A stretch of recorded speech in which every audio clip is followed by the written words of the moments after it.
Veterans Commission Chair Phil Bell. Good morning, Phil. How are you doing? Nice to see you. Does it feel like a relief? A little bit. Or do you feel like you're just getting started? Beginning of both. Yeah. So a lot of meetings, a lot of sweat, a lot of getting this together, and now here it is behind us or in front of us, depending on where you're seated, I suppose, is the moving wall from Vietnam Veterans Memorial. Tell everybody what role you played in this. Basically, the Veterans Commission, we're in charge of helping out the village officials, getting everything set up. This was meaningful to the village of Orland Park. A lot of veterans here from Vietnam era, they didn't get the welcome home that a lot of the veterans of my generation did when we got off the plane.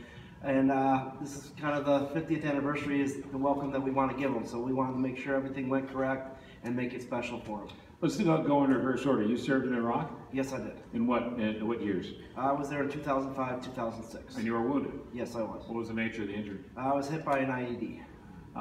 You look like you're in pretty good shape, my friend. When I got my clothes on, I'm doing fine. Yeah, I have my no wetsuit on. That's you know what I gotta say, dude, that's true, most of us.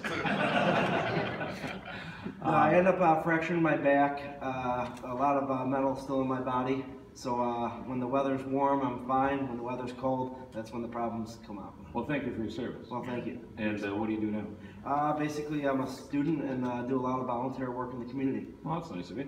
Student where? Right now, I just graduated from DePaul University last year.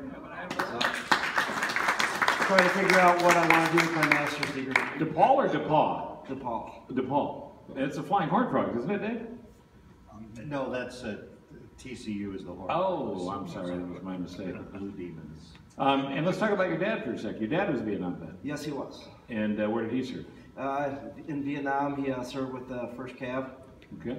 And was he your inspiration to get into the service? He was part of it. I mean, I grew up listening to stories from my grandfather who served in World War II, my dad in Vietnam. A lot of talks more about just the family and friends that they had and how those friends were there for a lifetime. And it got me intrigued. And basically I joined the service for those that served before me and for those that will serve after me. You're part of a special club now because you're part of a group of wounded warriors. What organizations do you keep after in regards to that? I work with a lot with the Disabled Patriot Fund, a local organization here on the south side of Chicago. When I first got back, they reached out to me and my family, gave us the support that we needed to continue on.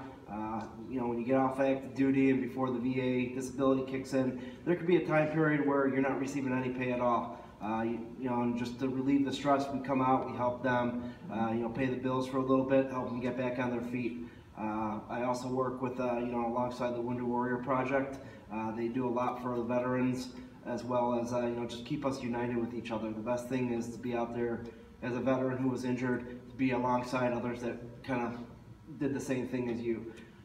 There's, we all have unique opportunities in life, and one of mine, because of this platform, is we're able to do this. We're able to go out and publicize things and able to be a part of things that we didn't have the honor to serve, in my case, but this is maybe how I give back, and it's an honor to do it. But I want to tell you a quick story about the Wounded Warriors.